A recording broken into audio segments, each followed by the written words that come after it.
We're just hearing about drones, but you've had, what, 800 incubated here under your tenure. What verticals are we seeing? What areas of specialization? Is there any sort of theme? Actually, the theme is diversity and breadth of ideas. It's so inspiring to me to see so many ventures coming up with new and novel ways to solve big problems in the world. Big problems in the world. Let's talk, therefore, about the diversity of that. Where are your students who are building these businesses coming from? Are they largely US-based, or are they coming internationally? And is that in any way under risk under the current administration? Well, you know, it's really interesting. We're so fortunate to have the best and the brightest coming from all over the world to attend Harvard. We support all 13 Harvard schools. And students are coming together to the iLab to collaborate, and we nurture and support innovation. It's interesting that, of course, some of your better-known alumni, Mark Zuckerberg, Bill Gates, dropped out because they had such good ideas. Is this almost a way of steering students to complete their studies and ensure that they can go on and get the growth potential and company ideas that they've already had? Yeah, well, our reason for existence is to nurture and support entrepreneurship and innovation in this one Harvard fashion.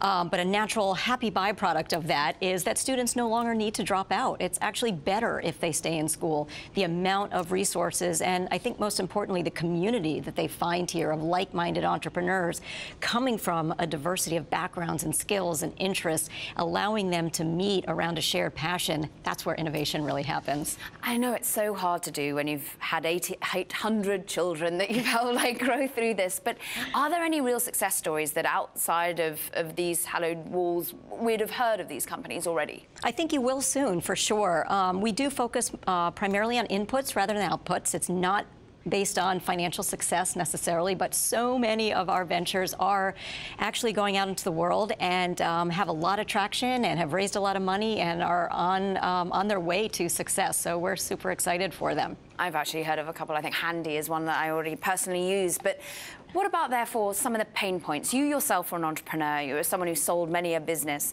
What do you find the entrepreneurs come to you with most for guidance?